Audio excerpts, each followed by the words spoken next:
देखिए सर, अगर आप बिल्कुल नए हैं म्यूचुअल फंड को लेकर, म्यूचुअल फंड के बारे में अभी कुछ भी नहीं पता है, कैसे इन्वेस्टमेंट किए जाते हैं, कैसे वहां से रिटर्न आपको मिलता है, लेकिन उसके बावजूद भी अगर आप म्यूचुअल फंड में निवेश करना चाहते हैं तो मैं आपको कहूंगा कि आंख बंद करके बिल्कुल आप शौक से इंडेक्स म्यूचुअल फंड में इन्वेस्टमेंट कर दीजिए। अब देखिए, इंडेक्स म्यूचुअल फंड में मैं इन्वेस्टमेंट करने की बात क्यों किया हूं, अगर आप बिगनर है तो इसके क्या बेनिफिट्स हैं, यहाँ पर रिटर्न कैसे मिलते हैं, यहाँ पर रिस्क कैसे होता है, ये सारा कुछ आज की इस वीडियो में हम डिस्कस करेंगे। तो चलिए वीडियो को शुरू करते हैं, लेकिन उससे पहले हमेशा की तरह एक रिक्वेस्ट, सर फर्स्ट टाइम अगर चैनल पे विजिट कर रहे हैं तो चैनल को सब्सक्राइब कर लीजिए, बेल आइकन को प्रेस कर दीजिए, और साथ ही साथ जितने भी लोग इस तरह के वीडियोस देखते हैं आपके पहचान रिलेटिव वालों में, उनके पास आप शेयर ज़रूर कर दीजिए। अब मैंने जैसा कि कहा है कि अगर आप बिल्कुल बिगनर हैं तो आप अपने पैसों को इंडेक्स म्यूचुअल फंड में इन्वेस्टमेंट कर दीजिए। तो हम समझते हैं कि आखिर ये इंडेक्स म्यूचुअल फंड होता क्या है।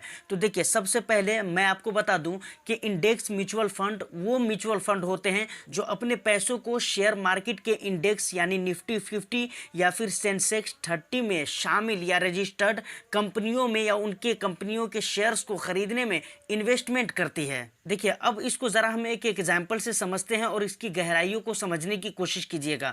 जब अभी आपको म्यूचुअल फंड के ही बारे में पता नहीं है तो आपको शेयर मार्केट के बारे में कैसे पता होगा। आपको जब ये मालूम नहीं म्यूचुअल फंड में कैसे रिटर्न आते हैं, म्यूचुअल फंड कैसे काम करता है, तो शेयर मार्केट के बारे में तो कुछ भी पता नहीं होगा। लेकिन अगर मान कर चलिए कि थोड़ा बहुत आपको पता है, तो मान कर चलिए इंडिविजुअली आपने एक कंपनी के शेयर को बहुत अच्छी तरह खंगाला, मतलब आपका दिल खुश हो गया कि चलो आज हमने एक कंपनी के शेयर को बहुत अच्छी तरह उस पर रिसर्च की है, उसके बारे में जानने की कोशिश की है, और हम 10,000 रुपये उस कंपनी में अब निवेश कर देंगे, क्योंकि आपको मालूम हो गया कि बहुत अच्छी चल रही है वो कंपनी, बहुत अच्छा प्रॉफिट गेन कर रही है। तो इस लालच में आपने आकर 10,000 रुपये उस कंपनी में निवेश कर दिया, मतलब 10,000 के अपने शेयर्स खरीद लिए। अब यहाँ पर सोचने वाली बात यह है कि अभी तक पास्ट में उसका जो परफॉर्म था वो बहुत अच्छा था, लेकिन क्या गारंटी है कि उसका परफॉर्म बहुत अच्छा आगे भी रहेगा? इसकी कोई गारंटी नहीं है।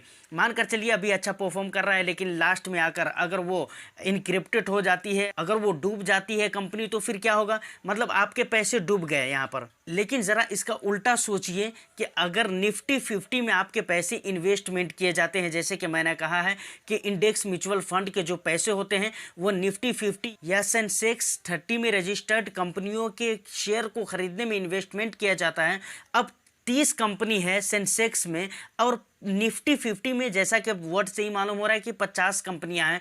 तो मतलब इन सारी कंपनियों में जब थोड़े थोड़े पैसे करके अगर आपके पैसे लग जाएंगे, तो सोच कर देखिए कि यहाँ पर अगर एक कंपनी डूब भी जाती है तो उसका असर आपके पैसे के ऊपर नहीं पड़ने वाला है। और यही चीज़ तो हो रहा है इंडेक्स म्यूचुअल फंड में, क्योंकि आप पर्टिकुलर किसी एक कंपनी में इन्वेस्टमेंट नहीं कर रहे हैं, कई सारी कंपनियों में आपके पैसे लग रहे हैं। तो इसका एक ये भी फायदा हो जाता है कि यहाँ पर आपको डाइवर्सिफिकेशन भी देखने को मिल जाता है। देखिए, इक्विटी के मुकाबले में अगर हम इंडेक्स म्यूचुअल फंड की बात करें तो रिटर्न इतना नहीं मिलता है, लेकिन एक बात आप सोच कर देखिए, इक्विटी में रिस्क कितना ज़्यादा आपको कवर करना पड़ता है। मतलब इक्विटी उन लोगों के लिए तो मैं कहूँगा कि है ही नहीं है जो रिस्क कवर नहीं कर सकते हैं, और थोड़ा रिस्क अगर आप कवर कर भी सकते हैं फिर भी आपके लिए इक्विटी म्यूचुअल फंड नहीं है। लेकिन अगर इंडेक्स म्यूचुअल फंड की बात करें तो इंडेक्स में रिस्क बहुत ही मतलब कम रहता है, बहुत कम रिस्क आपको मैनेज करके चलना पड़ता है, क्योंकि इसके रिस्क रिड्यूस होने का जो सबसे बड़ा एक रीज़न है वो डाइवर्सिफिकेशन है, कि आपके पैसे एक जगह पे नहीं लगते हैं, अलग अलग जगह पे मतलब बिल्कुल छिरिया दिया जा रहा है भाई। तो आई होप डैट कि इतनी सारी बातें आपको समझ में आ गई होगी। अब बात करते हैं एक बहुत ही, जब भी आप किसी म्यूचुअल फंड को लेते हैं, किसी फंड में निवेश करना शुरू करते हैं, तो वहाँ पर एक चीज़ आप देखते हैं, एक्सपेंस रेशियो। देखिए, एक्सपेंस रेशियो ये कंपनी या जिस भी ब्रोकर के साथ आप काम कर रहे हैं, वो ब्रोकर जो है ना कुछ परसेंटेज आपसे ले लेती है, क्योंकि उसको कंपनी में बहुत सारे स्टाफ रखने होते हैं, मैनेजर रखने पड़ते हैं, कंपनी के सिस्टम को चलाने के लिए बहुत सारे पैसे की ज़रूरत होती है। तो वो पैसे किन से लेगी कंपनी? कंपनी तो हमारे और आपके लिए काम कर रही है, तो मतलब लाजमी पैसे भी एग्जैक्टली हम और आपसे ही लेगी ना। तो वो पैसे एक्सपेंस रेशियो के रूप में कुछ पैसे कंपनी ले लेती है। इंडेक्स म्यूचुअल फंड की अगर हम बात करें तो इंडेक्स म्यूचुअल फंड का जो एक्सपेंस रेशियो होता है वो बहुत ही कम होता है, और भी दूसरे फंड के कंपैरिजन में। तो इतनी सारी बातें समझने के बाद अब एक मेन मुद्दा रह जाता है जो अभी भी बाकी है, वो ये है कि क्या आपके लिए इंडेक्स म्यूचुअल फंड बेटर है या नहीं है। तो देखिए, मैं साफ क्लियर करना चाहूँगा कि इंडेक्स म्यूचुअल फंड हर उस व्यक्ति के लिए बढ़िया है जो कम रिस्क लेकर लॉन्ग टर्म में अच्छा रिटर्न गेन करना चाहते हैं। एक लंबा टाइम पीरियड है, 8 साल 10 साल का टाइम पीरियड है आपके साथ, और आप चाहते हैं कि उस टाइम पे हमें पैसे चाहिए ही चाहिए, मतलब उसमें कटौती वगैरह नहीं होना चाहिए, उसमें हम रिस्क को बर्दाश्त नहीं कर सकते हैं, तो आपके लिए इंडेक्स म्यूचुअल फंड बिल्कुल राइट ऑप्शन हो सकता है। अब मान लीजिए कि आपने 10 साल के लिए इन्वेस्टमेंट करना शुरू कर दिया इंडेक्स म्यूचुअल फंड में। अब बात आती है कि जो उसका कैपिटल गेन होगा, आखिर उस पर टैक्स कैसे लगेगा, क्योंकि टैक्स भी एक बहुत बड़ा मैटर है और बहुत ही मेन सब्जेक्ट है। तो इसलिए मैंने सोचा कि चलो बात बहुत सारी हो गई है तो टैक्स के बारे में भी बता ही देते हैं। तो देखिए, अगर 1 साल के अंदर अंदर आप अपने पैसे को, अगर आप अपने फंड से अपने पैसों को रिडीम करते हैं तो आपको 15% का टैक्स देना पड़ेगा, मतलब STCG टैक्स आपको देना पड़ेगा, short term capital gain tax जिसे आप कह सकते हैं। अगर आपने 1 साल के बाद अपने पैसे को रिडीम कर रहे हैं, 12 महीने के बाद अपने पैसे को रिडीम करते हैं इंडेक्स म्यूचुअल फंड से, तो आपको 10% ही टैक्स लगेंगे, जो कि LTCG टैक्स आप कह सकते हैं, मतलब लॉन्ग टर्म कैपिटल गेन जिसे आप कह सकते हैं।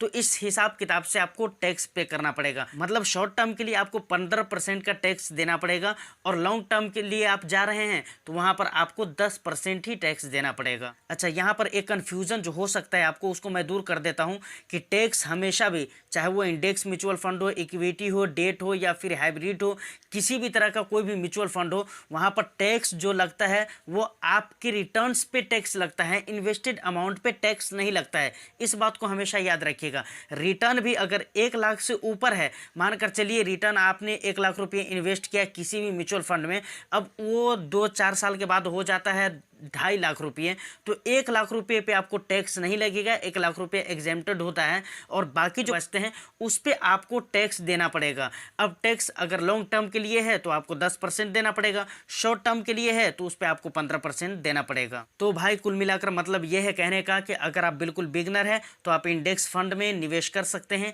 इंडेक्स फंड में पैसे बुरने के या कम रिटर्न आने के चांसेस ही नहीं होते हैं, क्योंकि वहाँ पर एक कंपनी नहीं है, एक कंपनी अगर ख़राब भी होती है दूसरी कंपनी उसको मैनेज कर देती है, या फिर दूसरी कंपनी ख़राब हो जाती है उसको तीसरी कंपनी से रिप्लेसमेंट कर दिया जाता है।